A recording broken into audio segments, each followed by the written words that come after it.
So is there a link between diabetes and Alzheimer's? Absolutely there is. Articles like this from Alzheimer's.org talk about the increased risk of Alzheimer's in diabetes patients.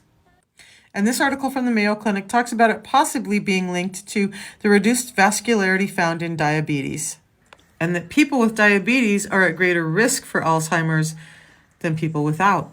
So let's dive in, shall we?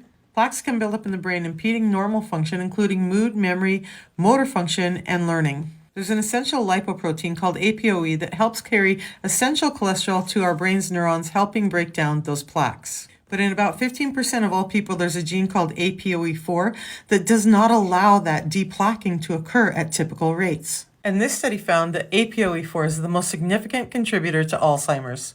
But it also found that the next major factor is insulin resistance. That's right, not age, hypertension, or history of smoking, but insulin resistance.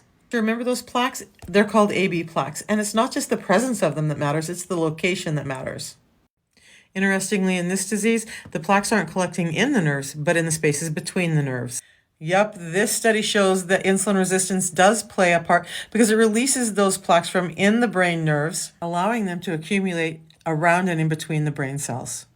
When the brain cells become insulin resistant, they start turning away the primary fuel source, glucose.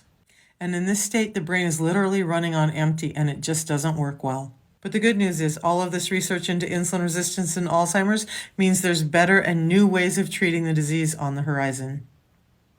Now, in the meantime, I'd suggest getting your insulin resistance under control and becoming more insulin sensitive. And if you want to know how I've been doing it, just comment Alzheimer's and I'll let you in.